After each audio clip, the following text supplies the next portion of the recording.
Di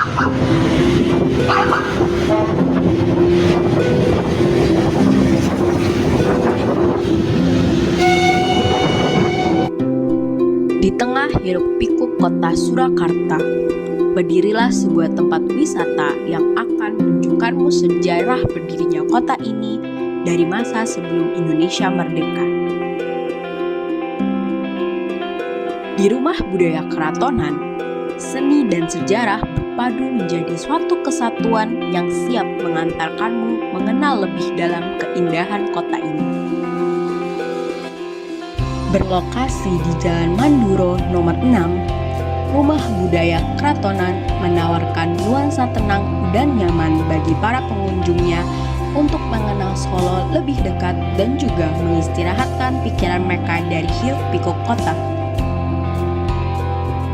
Memasuki gerbang utama, pengunjung langsung disambut dengan tanaman-tanaman hijau, bebatuan, dan bangunan-bangunan kayu yang memperkaya nuansa alami dan tradisional tempat ini.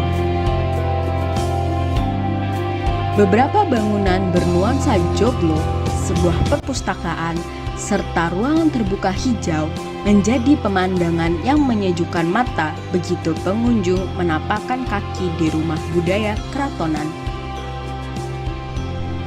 Daya tarik Rumah Budaya Keratonan terletak pada museum seninya yang terdiri dari 6 ruangan dengan berbagai macam cerita yang menunjukkan perjalanan berdirinya kota Surakarta hingga kondisinya saat ini dengan fokus utama pada masa kegelapan Surakarta.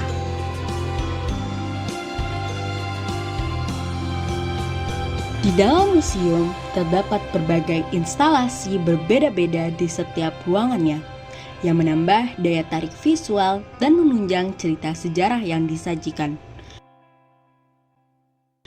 Di ruang pertama, kita bisa melihat runtutan sejarah yang terjadi di Indonesia dan juga Keraton Kasunanan.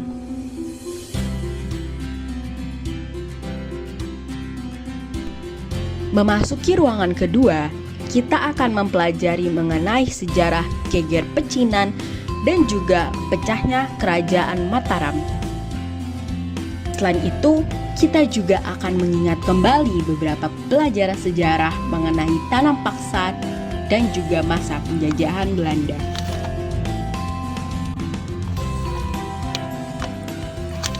Ruangan ketiga, kita bisa menonton tayangan dokumenter tentang penulis Max Havelaar, yaitu Multatuli atau nama aslinya adalah Douwe Dekker. Ruangan ini cukup menarik karena dinding-dindingnya dipenuhi oleh kaca. Ruangan keempat berisi tentang organisasi-organisasi pergerakan yang hadir dan juga berkontribusi dalam membawa Indonesia menuju kemerdekaan. Ruangan kelima, kita dapat melihat peristiwa-peristiwa perjuangan dan perlawanan yang terjadi di kota Solo. Kita juga dapat mengetahui mengapa Solo kehilangan hak istimewanya pada saat itu untuk menjadi daerah istimewa seperti Yogyakarta. Di dinding ruangan ke-6 penuh dengan berbagai macam perjanjian antara Indonesia dan Belanda untuk mencapai kemerdekaan Indonesia yang seutuhnya, mulai dari perjanjian Linggarjati hingga konferensi Meja Bundar. Di ruangan terakhir ini, kita bisa melihat bagaimana kota Solo telah berubah. Mulai dari kuliner, wisata, dan juga pendidikan. Begitu keluar dari museum, pengunjung dapat mengunjungi perpustakaan yang terbuka untuk umum yang berisikan berbagai buku bacaan dari mulai buku-buku sejarah, pengetahuan umum, buku anak-anak, dan lainnya. Buku-buku ini bisa dibaca di ruang terbuka hijau yang disediakan, tetapi dilarang untuk dibawa pulang.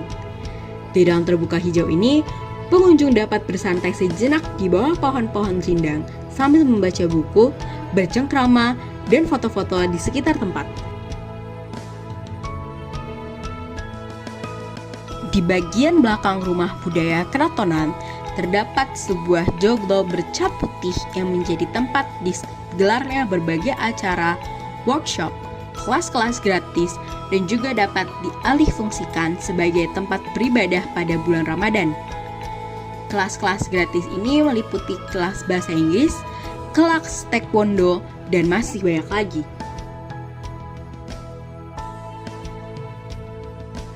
Di samping museum dan perpustakaan, Rumah Budaya Kratonan juga memiliki kantin yang menyuguhkan menu tradisional Jawa. Selain itu, Rumah Budaya Kratonan menyediakan toilet dan juga musola kecil bagi pengunjung yang hendak melaksanakan sholat di sini. Museum ini terbuka untuk umum dengan harga tiket masuk sebesar Rp15.000 untuk pelajar dan Rp25.000 untuk umum. Kunjungan ke museum dilakukan dalam sesi-sesi tertentu yang jadwalnya dapat dilihat melalui situs web atau media sosial Rumah Budaya Kratonan. Setiap sesi berlangsung selama 30 hingga 45 menit. Karena ukuran museum yang relatif kecil dan mengusung konsep bangunan joglo khas Jawa, setiap sesi kunjungan dibatasi untuk 10 hingga 15 orang. Ruangan ketiga misalnya, hanya berukuran 2x9 meter dan hanya mampu menampung sekitar 7 orang sekaligus. Menariknya, museum ini juga memiliki seekor kucing bernama Embul yang telah lama menjadi penjaga setia Rumah Budaya Kratonan. Dengan tagline tempat sejarah berkumandang, budaya berbicara, dan masyarakat berkarya, Rumah Budaya Kratonan menyambut siapa saja yang ingin mengetahui sejarah, menikmati seni, dan juga mengistirahatkan pikiran mereka. Ayo berkunjung dan jadilah bagian dari cerita panjang perjalanan kota Surakarta.